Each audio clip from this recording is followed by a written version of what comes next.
Lecture ગણિતનો છે chapter 10 વર્તુળ સ્વાધ્યાય 10.5 આપણે આજે જોવાનું છે પણ એની પહેલા જે નોટ આવશે એ બધી આપણે જોઈ લઈએ તમે તમારી બુકમાં નોટ કરીને લખો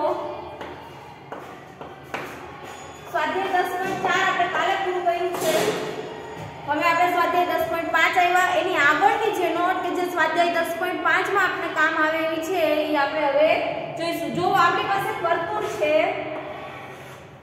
હું એક વર્તુળ લઉં છું વર્તુળમાં એક ચાપ દોરું છું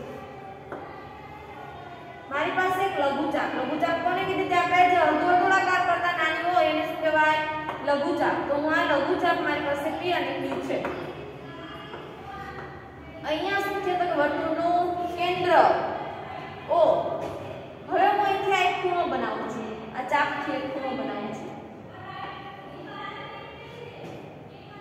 આ જે ખૂણો છે ચાપ દ્વારા ચાપથી કેન્દ્ર સાથે જે ખૂણો બને છે ઈ ખૂણો હંમેશા ચાપ દ્વારા બનેલા બીજા ખૂણા કરતા ડબલ હોય છે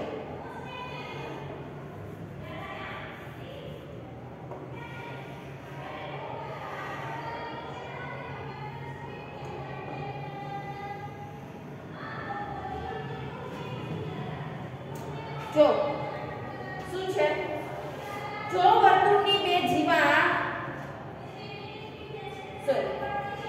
તમારો પ્રમેય 10.8 છે ઈ જો પ્રમેય 10.8 માં જો તમારી બુકમાં હશે એમાં શું કહે છે કે વર્તુળના ચાપે કેન્દ્ર આગળ આંતરેલો ખૂણો વર્તુળની ચાપે કેન્દ્ર આગળ આંતરેલો ખૂણો તે ચાપે વર્તુળના બાકીના ભાગ પરના કોઈ પણ બિંદુ આગળ આંતરેલા ખૂણા કરતા બમણો હોય છે ચાપે વર્તુળના કેન્દ્ર આગળ જે ખૂણો આંતરેલો હોય છે એના કરતા ચાપે વર્તુળના બીજા કોઈ પણ બિંદુ સાથે ખૂણો આંતરેલો હોય એના કરતા આ જે કેન્દ્ર આગળ ખૂણો આંતરેલો હોય હંમેશા કેવો હોય બમણો હોય છે જેમ કે ખૂણો POQ is equal to શું કીધું બીજા ખૂણા કરતા બમણો હોય છે તો હું અહીંયા નામ આપી દઉં m તો ખૂણો P અહીંયા ખૂણો PMQ કેવો આવશે બમણું તો કે ખૂણો PMQ સમજાય છે ચાપે કેન્દ્ર આગળ જે ખૂણો આંતરેલો હોય છે અને બીજા બિંદુ ઉપર જે ખૂણો આંતરે છે એના કરતા કેન્દ્ર સાથે જે ખૂણો આંતરેલો હોય છે કેવો હોય છે બે ગણો હોય છે એના કરતા ડબલ હોય છે આ ખૂણો જો 45 હોય 45 ડિગ્રી હોય આ ખૂણો તો આ કેટલા ડિગ્રી હોય 90 ડિગ્રી હોય કેટલો અગર આ 90 ડિગ્રી હોય તો આ 180 ડિગ્રી હોય સમજાય છે જો હું મારી પાસે PMQ 45 ડિગ્રી હોય તો મને POQ હંમેશા કેટલું હશે 90 ડિગ્રી એટલે શું કહે છે કે આ ખૂણા કરતા આ ખૂણો કેવો હોય છે ડબલ આ યાદ રાખવાનું છે તમારે લખાવું છે લખી લો પ્રમેય કીધું છે લખવાની કઈ જરૂર નથી પણ એક સમજી લો એટલે બસ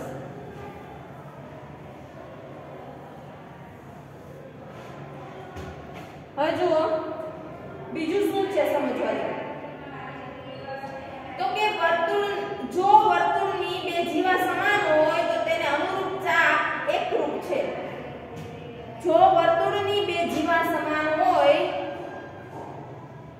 તો તેને અનુરૂપ ચાપ જીવા જેવો હોય એને અનુરૂપ ચાપ કેવી હોય છે એકરૂપ હોય છે જો વર્તુળના બે ચાપ એકરૂપ હોય તો તેને અનુરૂપ જીવા સમાન હોય છે શું કહે છે કે જો વર્તુળની બે જીવા સમાન હોય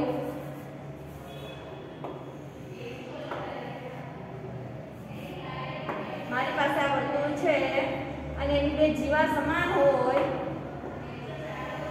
તેને અનુરૂપ ચાપ જે છે એ કેવી હોય સમાન હોય સમજાય છે આ બે જીવા સમાન છે તો એનો અનુરૂપ જે ચાપ અહીંયા આપણે લઈએ એ કેવી હોય સમાન જો બે અનુરૂપ ચાપ સમાન હોય તો એની જીવા કેવી હોય સમાન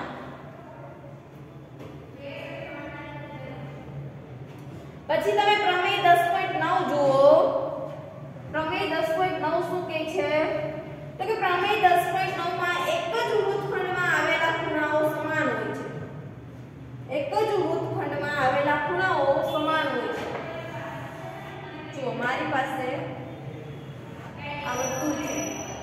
વર્તુળમાં હું બે વૃત્તખંડ બનાવું. વર્તુળમાં બે કૈયા અને કૈયા. આ બે વૃત્તખંડ છે મારી પાસે.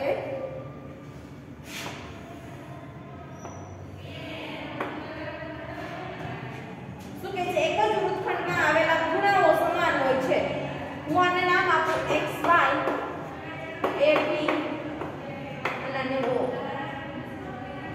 તો જુઓ આ જે ખૂણો છે AXB અને AYB કેવા હોય? સમાન હોય. AXB AYB. સમજાય છે? AXB એટલે કે આ ખૂણો અહીંથી જે પોઈન્ટ લીધો છે એની સાથે જે ખૂણો બનાવે છે X અને અહીંથી જે પોઈન્ટ લઈએ છે એની સાથે ખૂણો બનાવે છે Y. બે કેવા હોય? સમાન. તો બે સરખા વૃત્તખંડ હોય જ્યારે એક જ વર્તુળના બે વૃત્તખંડ પર આવેલા ખૂણાઓ કેવા હોય? સમાન. આ બે વૃત્તખંડ ઉપર આ ખૂણો આવ્યો, એક ખૂણો આ વૃત્તખંડ ઉપર છે અને એક ખૂણો આ વૃત્તખંડ ઉપર છે. તો બે ખૂણા કેવા હશે? સમાન.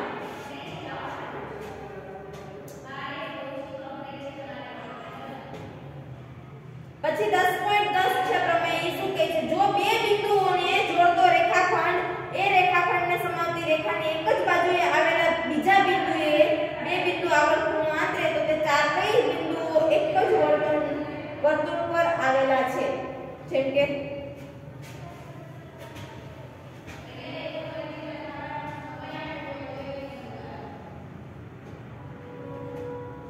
હવે જો એવી રીતના તમે ચક્રીય ચતુષ્કોણ એટલે શું એમ કહે છે કે જે ચતુષ્કોણના બધા જ શિરોબિંદુઓ એક જ વર્તુળ પર આવેલા હોય એ ચતુષ્કોણને શું કહેવાય? ચક્રીય ચતુષ્કોણ કહેવાય છે. કે જે કોઈ પણ ચતુષ્કોણ આપણી પાસે હોય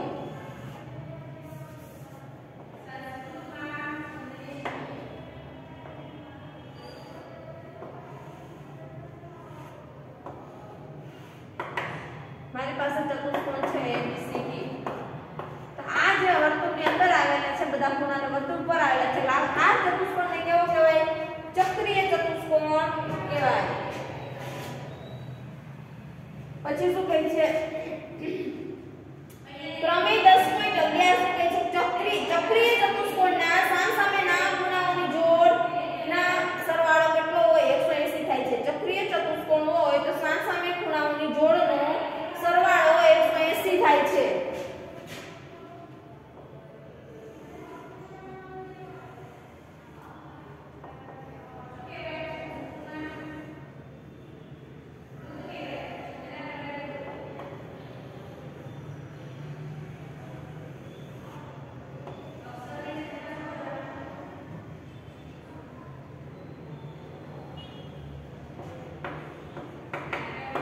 આ ચક્રીય ચતુષ્કોણ છે ABCD. આ ખૂણો શું કીધું? સામસામેની ખૂણાઓનો જોડનો સરવાળો કેટલો થાય? તો કે 180. તો કે ખૂણો A પ્લસ ખૂણો C is equal to 180 degree.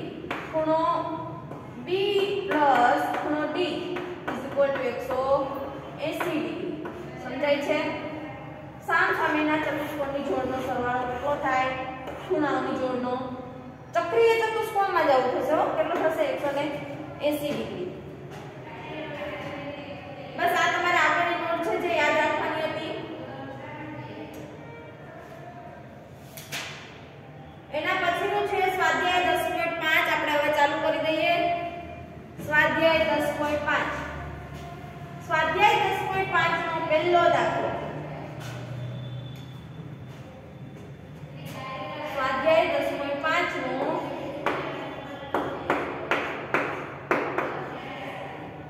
પહેલો દાખલો. શું કહે છે કે આપેલ આકૃતિમાં O કેન્દ્રવાળા વર્તુળ પર બિંદુઓ A, B અને C એવી રીતે આવેલા છે. આપેલ વર્તુળમાં તમને એક વર્તુળ આપેલું છે.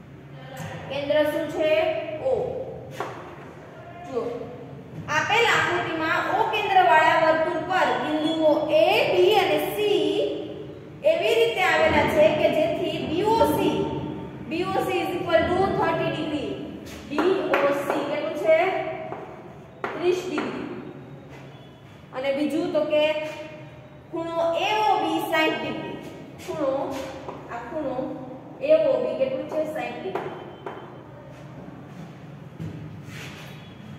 જો થાય છે જો ચાપ ABC સિવાયના વર્તુળ પર બિંદુ D હોય તો ADC શોધો શું કીધું આ ABC સિવાયના બિંદુ વર્તુળ ઉપર જો બીજો કોઈ ખૂણો બનાવેલો હોય તો ADC શોધો આપણે શું શોધવાનું કીધું ADC = 8 એટલે કે આ ખૂણો આપણે શોધવાનો છે કેટલા હવે જુઓ મેં તમને પહેલા જ જ્યારે નોટ લખવાનું ચાલુ કર્યું ત્યારે જ કીધું હતું કે વર્તુળમાં ચાપથી O કેન્દ્ર આગળ બનાવેલો ખૂણો ઈ બીજા વર્તુળના કોઈ પણ બિંદુ પર જે ખૂણો આવેલો હોય એના કરતા કેવો હોય ડબલ જો આ હું એમ કહી શકું કે ખૂણો AOB પ્લસ ખૂણો BOC એટલે મને શું મળે અહીંયા તો કે ખૂણો AOC મળશે ખૂણો આખો મળશે બેને પ્લસ કરો એટલે બેને પ્લસ કરીએ તો કે 60 + 30 કેટલું મળશે 90 ડિગ્રી તો આગળ આપણે જોયું પ્રમેયમાં કયા પ્રમેયમાં જોયું પ્રમેય 10.8 માં જોયું પ્રમેય 10.8 માં જોયું કે આ જે ખૂણો છે એ હંમેશા આ ખૂણા કરતા કેવો હોય ડબલ આવી રીતે હોય ને ખૂણો AOC = ખૂણો ADC હવે આપણે શોધવાનું શું છે તો કે ખૂણો ADC અહીંયા લખી નાખો પ્રમેય 10.8 પરથી 10.8 પરથી શોધવાનું શું છે તો કે ADC એટલે ADC ને કરતા બનાવશું ADC = ખૂણો AOC ના છેદમાં 2 ખૂણો AOC આપણે કેટલો મળ્યો છે 90 ડિગ્રી ડિવાઇડેડ બાય 2 એટલે ADC કેટલો મળશે આપણે 45 ડિગ્રી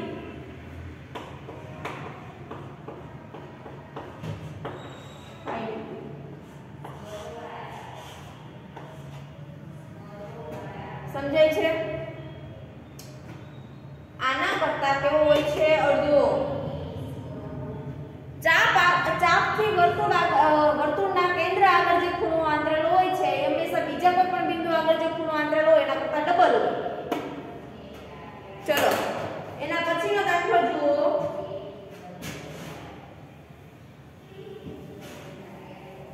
દાખલા નંબર 2 સ્વાધ્યાય 5.2 નો દાખલા નંબર 2 શું કહે છે કે એક વર્તુળની જીવા અને તેની ત્રિજ્યા સમાન છે વર્તુળની જીવા અને ત્રિજ્યા કેવી છે સમાન છે આ જીવાએ લઘુચાપ પરના બિંદુ આગળ અને ગુરુચાપના પરના બિંદુ આગળ ખૂણા શોધો આંતરેલા ખૂણા શોધો એમ કીધું છે એક વર્તુળની જીવા છે દાખલા નંબર 2 મારી પાસે આ વર્તુળ છે વર્તુળમાં એનો એક જીવા લઉં છું આ એનો કેન્દ્ર છે વર્તુળનું હવે શું કહે છે કે વર્તુળની જીવા અને તેની ત્રિજ્યા સમાન છે આ જીવાએ લઘુચાપ પરના બિંદુ આગળ અને ગુરુચાપ પરના બિંદુ આગળ આંતરેલા ખૂણાઓ શોધો લઘુચાપ એટલે આ ચાપ થઈ એટલે મારે આની લઘુચાપ આગળ આ આંતરેલો ખૂણો એટલે હું આવી રીતના કહી શકું આ લઘુચાપ આગળ આંતરેલો ખૂણો ગુરુચાપ એટલે હું અહીંયા ABC આપી દઉં એટલે આ લઘુચાપ છે AB કેવી છે લઘુચાપ O કેન્દ્ર છે ગુરુચાપ એટલે AD અહીંયા હું D કહ્યું એટલે ADB એટલે ગુરુચાપ હવે ગુરુચાપ આગળ આંતરેલો ખૂણો એટલે મારે અહીંથી આમ બનાવવું પડે થાય કે નહીં આવું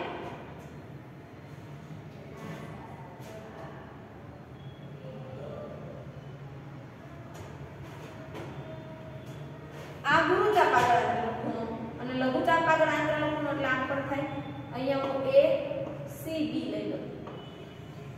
કેન્દ્ર આગળ આંતરેલો ખૂણો, લઘુચાપે કેન્દ્ર આગળ આંતરેલો ખૂણો એટલે આ લઘુચાપના બિંદુ ઉપર આંતરેલો ખૂણો એટલે આ. સમજાય છે?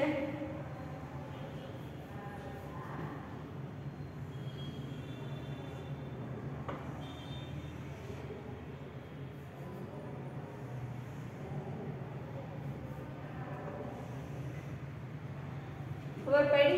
તો આપણે શોધવાનું શું કીધું? ખૂણાઓ શોધો. આ બંને આગળ જે આંતરેલા ખૂણા છે એ શોધો. ચલો જો, ઓ કેન્દ્રિત વર્તુળમાં જીવા AB અને ત્રિજ્યા PA સમાન છે. જીવા AB અને ત્રિજ્યા PA આ ત્રિજ્યા કહેવાય. અથવા તો આને O નામ આપ્યું છે એટલે આપણે OA કહી શકીએ.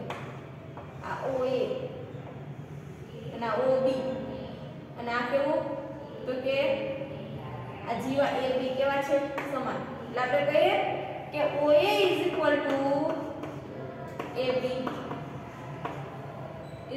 OB. આવું થાય કે નહીં?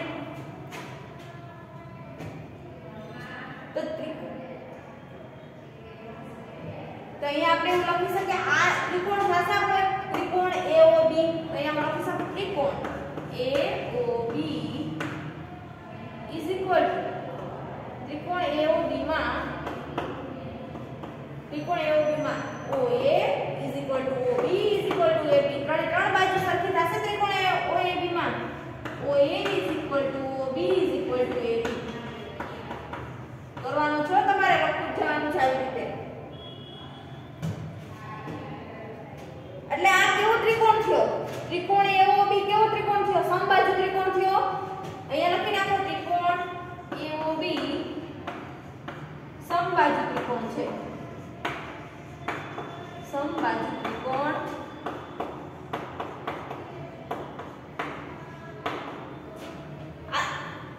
આ ત્રિકોણ કેવો છે? સમબાજુ ત્રિકોણ છે.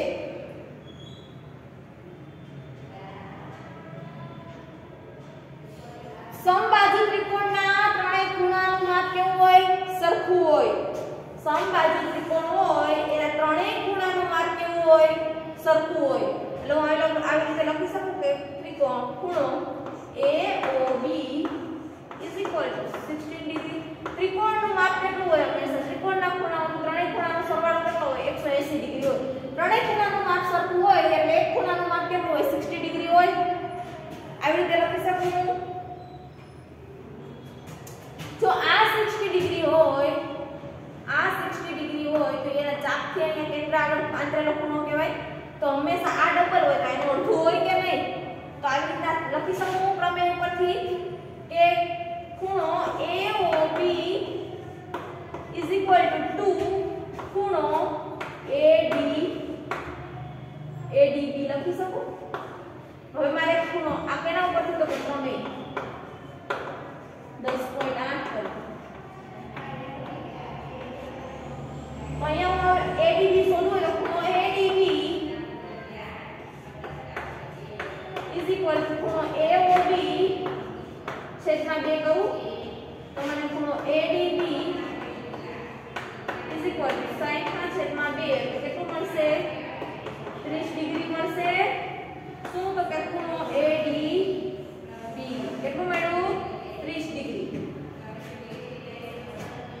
હવે મને ખૂણો AOB અને ADB બંને મળી ગયા છે કે બંને ખૂણો કેટલા છે? 2 મળી ગયા છે. તો હવે ચતુષ્કોણ આ શું થશે? ચતુષ્કોણ થશે AOBC. કેવો થયો? ચતુષ્કોણ થયો. તો ચતુષ્કોણમાં સામેના ખૂણાનું માપ કેટલું હોય? 180 હોય. ચક્રીય ચતુષ્કોણ હોય એટલે હું આવી રીતના લખી શકું કે ચતુષ્કોણ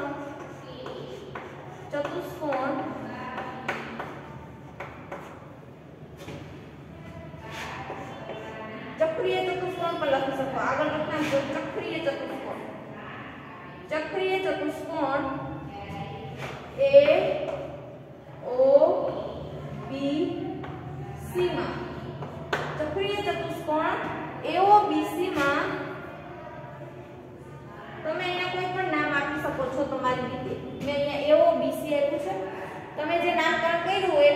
તમે કહી શકો. હજુ ચક્રીય ચતુષ્કોણ આપણી પાસે OBC છે.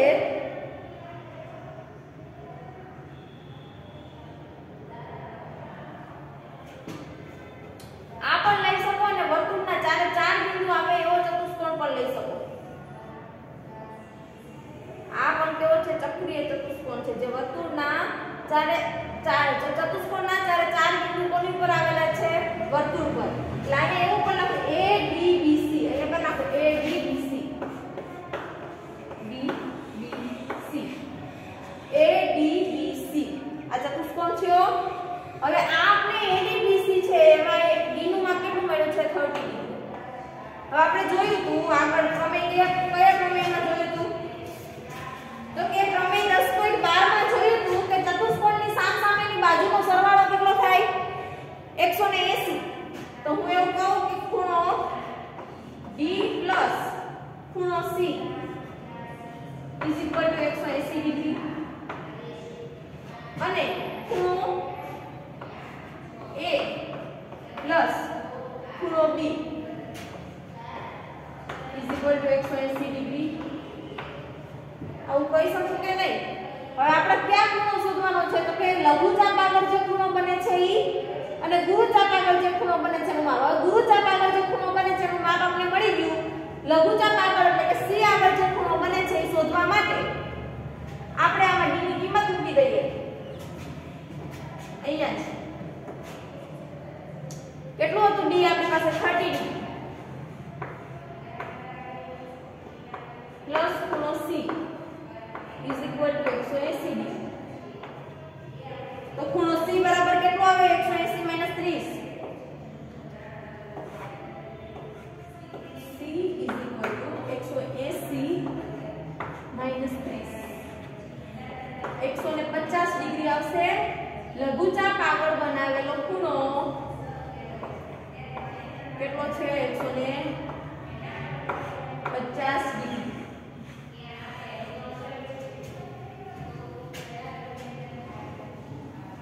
આવી રીતે તમે છેલ્લે લખી નાખો નોંધમાં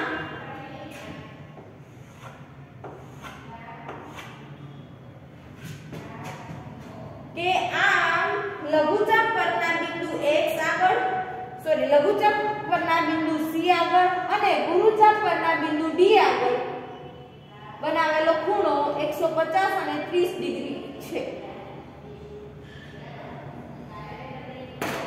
લઘુચાપ આગળ જે ખૂણો છે D એનું માપ કેટલું છે? 30 ડિગ્રી. આપણે જે રકમમાં શોધવાનું કીધું છે કે વર્તુળમાં લઘુચાપ આગળ જે કેન્દ્ર ખૂણો બને છે ઈ અને ગુરુચાપ આગળ જે ખૂણો બને છે એ બેના માપ શોધવાના છે. એકનું 30 ડિગ્રી છે અને એકનું 150 ડિગ્રી છે. સમજાણું? જોઈ લો એકવાર. બધા પોતાની નોટમાં લખી નાખજો. હવે ઇરેઝ કરી દઉં છું.